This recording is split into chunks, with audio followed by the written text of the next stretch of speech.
Hey creators, Robo here and welcome back to a brand new video. It's time for us to finally make the boss Samonets into MEGAmiibo. Starting with the first boss Samonet ever introduced, the Cohozuna. Because did you guys know that the first concept that gave me the idea to start developing the MEGAmiibo bases was the idea to make a custom amiibo of the then 2 revealed boss Samonets.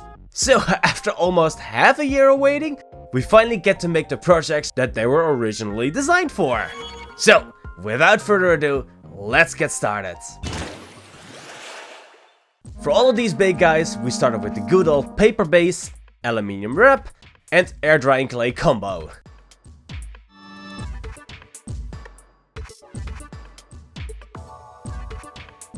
After that has had a chance to dry, we next cover the whole thing up with epoxy sculpt. I used an old pasta roller to get a bigger, more even sheet of clay that I could then spread over the air drying clay, smoothing each sheet into one another to get one consistent coating.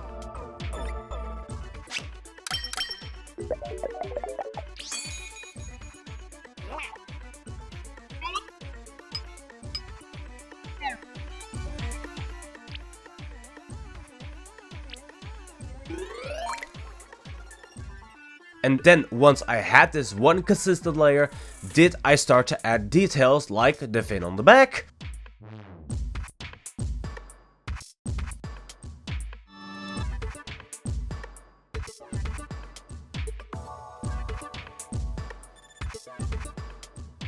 or the gills. I made these by taking some small balls and rolling them out into snakes of clay that had some pointed ends on both sides. These I then squeezed flat and pressed into place. Then I smoothed the side of the skin that was facing towards the, well, face onto the rest of the body, and using my flat silicone tools, I then released the other side further away from the skin to accentuate the shape of the gills. Then some more small sheets of clay were used to emphasize the cheeks of the Cohozuna. Not those kinds of cheeks. But after these cheeks were combined into the rest of the mouth, I did do a bit more smoothing around the belly. And I added a bridge for the Cohozuna's nose, and I sculpted the second set of gills into the side of his head.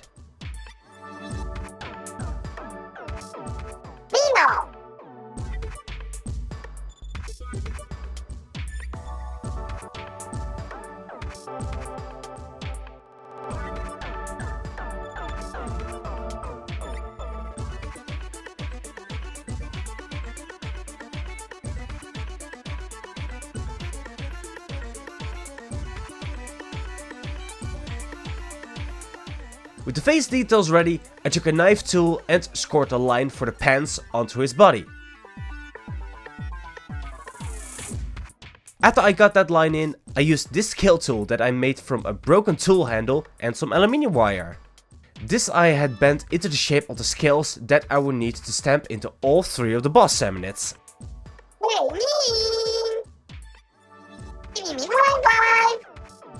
So, for the Cohozuna, this meant I had to stamp these all over his back and along the sides of his body.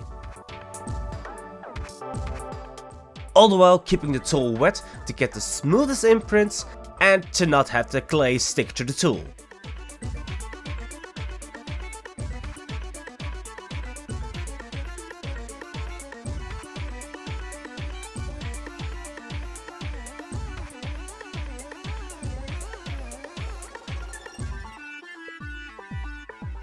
Then, when all of the scales were on, I went over these with a wetted finger to smooth the imprints back into the clay to have them not as deep into the sculpt as they are now. After I'd let this harden for a few hours to not give myself the chance to mess up the sculpture again, I got to add more details to the pants. Starting with this band of clay that I'd put through the pasta roller and cut the size. This I then pressed into the back of the pants to make the end near the fin. And then the rest of this band is used for the main part of the pants near the belly. This I then cut the sides and removed the frayed edges of the clay on top.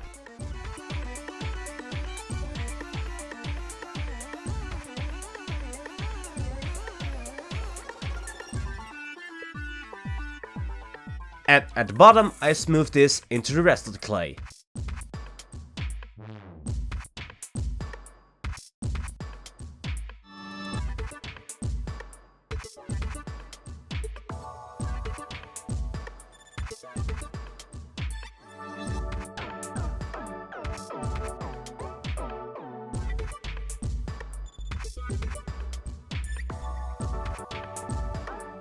Then with a little snake of clay, I make the wrinkles around Cohozuna's eye, matching it with the hot glue balls that will later on become his eyes.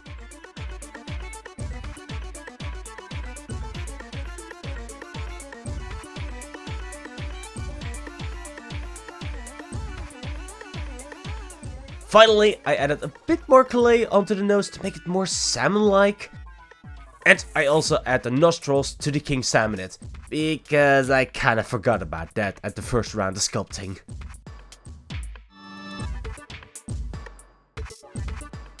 Then I mixed up a bit more clay to make the smaller side fins.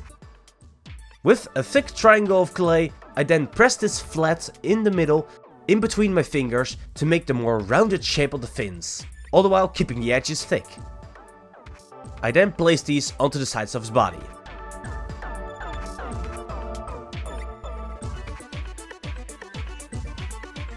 And lastly, I add these wrinkles to the pants of Cohozuna. And as soon as all of the clay was dry, I got to pull out all of the paper stuffing. Then I had to add the last details that I wanted to make from some different materials. Stuff like the belt around his pants that I made from some plastic packaging ties. And you guys already saw the 2mm EVA foam fin for his back. And now I use this same 2mm EVA foam for the teeth in his mouth.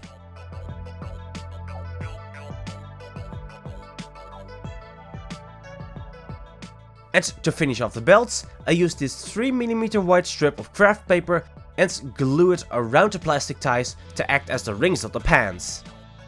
Using my nails to press these tightly around the ties as I superglue them on. Then I used my mini scissors to give Cohozuna a nice haircut.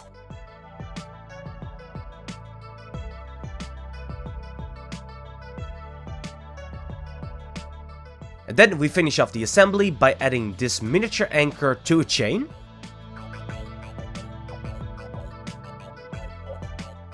Then we glue and wrap this around the body of Cohozuna.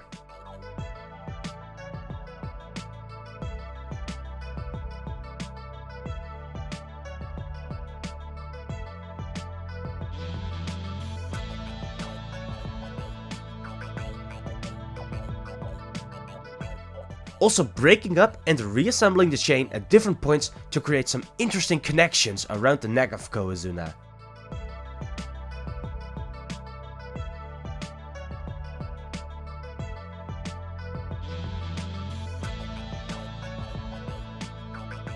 Although in the end, we were a little bit short on this specific chain, so we had to use two different ones. Luckily, this just gives more story as to how Cohozuna has been wandering the sea for so long that he has already got caught up in a few different bundles of chain. But as soon as we got the chains on, we can at last start with the primer.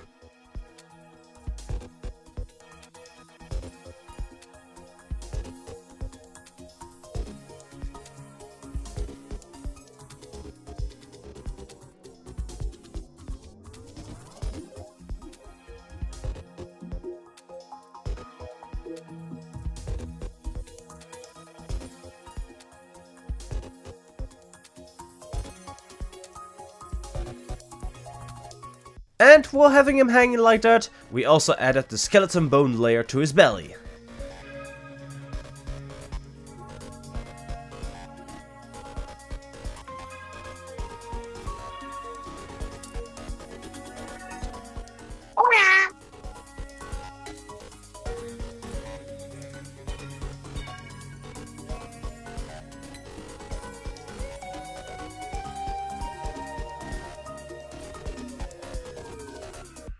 But for the parts that don't require a gradual transition, like the army green on his pants, we just have to apply those with the normal brush. while also adding a barbarian flesh mixed with a bit of orange for the flesh tones underneath the gills, under the wrinkles, and on his lips. Then for the back fin, I started with a layer of dragon's red,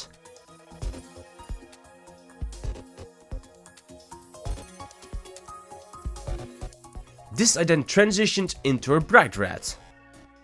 All the while keeping the paints wet, so I can keep on smoothing these into one another, like with this pure bright red. And lastly, I finish off the tips of the fin with a mix of orange and this same bright red. Then we go back to the pants with a black coating on the belt.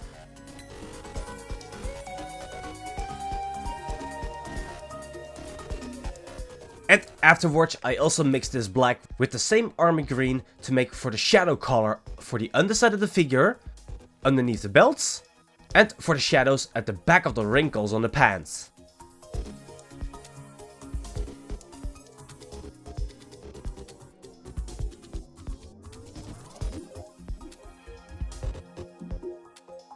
After that I got a plate mail silver and applied this to the already primed black chains.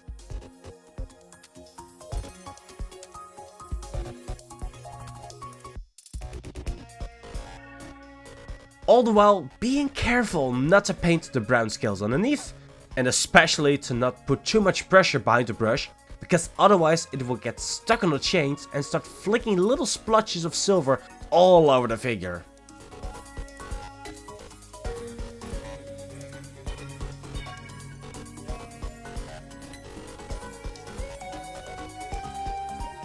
Then with the chains back to metallic, I used our good old mummy's ropes to add a highlight to the ends of the fins, with some lines on both sides of the fins, and also on the back fin.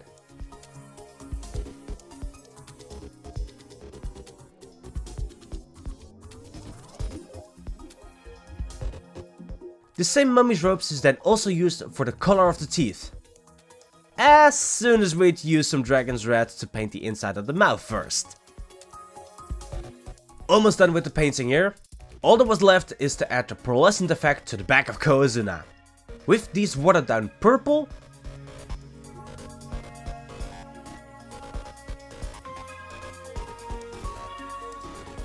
turquoise,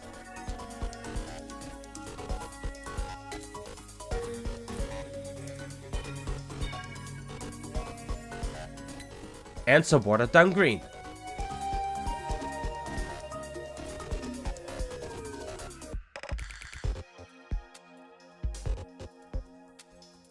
Finally, to finish the painting with a dry brushing of some rust effect paint over most of the chain. To get the idea across that these have been hanging around Cohozuna's neck while he's been wandering the seas for a very long time.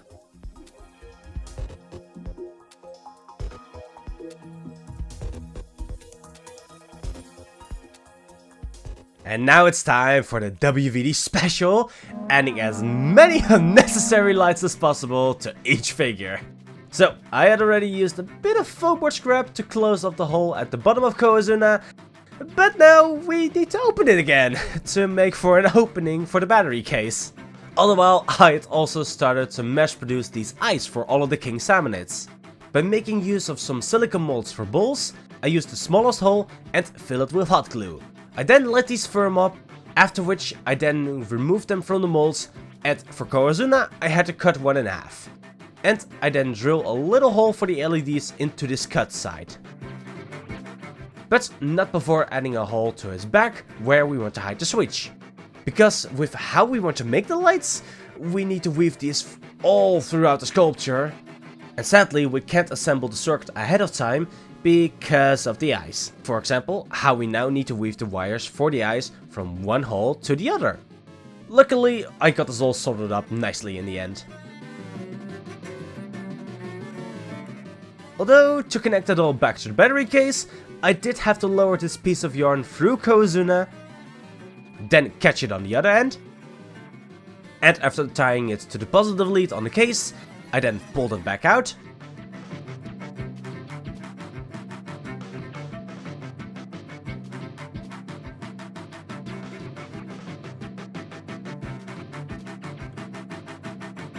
where I could then solder it to the other eye to complete the circuit.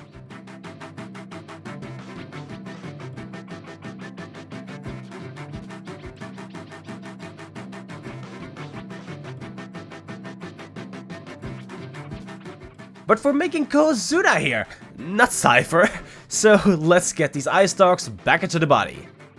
With a little bit more hot glue around the eyes, I attach these back to the face. And while we have the hot glue gun out, I also added some to the bottom of the plug that we had made for the battery case, and glued this to the MEGAmiibo base.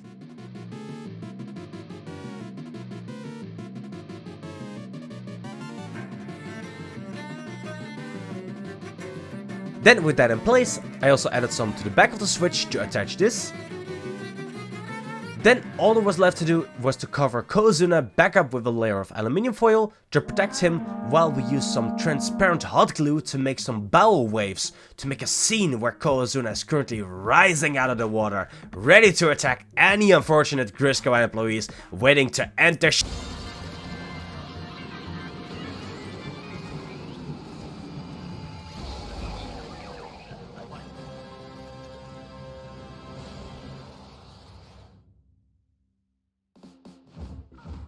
Oh, come on, and only bronze skills for that?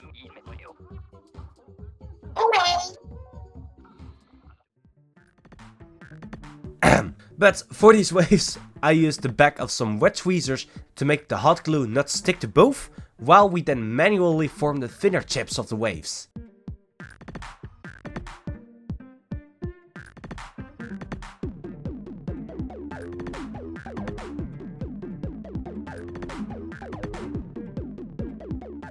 Next, we plop out Cohozuna and remove the aluminium foil from the hot glue. With a little bit of help from some isopropyl alcohol if the glue really stuck to the aluminium foil. But we can't leave these waves transparent white, so it's the turn for our trusted old friend, Citadel's Orc Green contrast paints. 2 layers of this on the hot glue waves.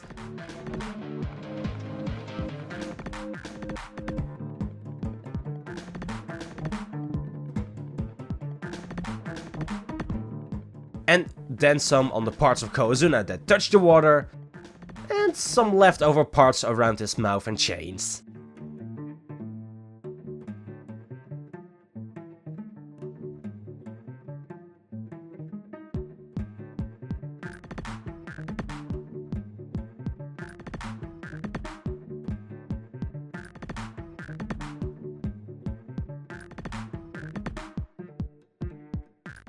And then we finish this off with a good layer of gloss varnish everywhere.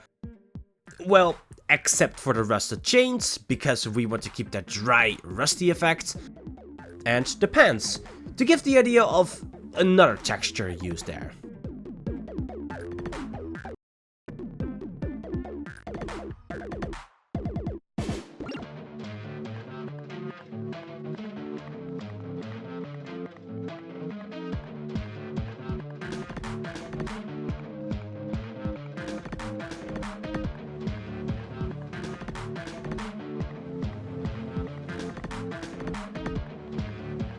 And yes, this also means a nice layer on the waves.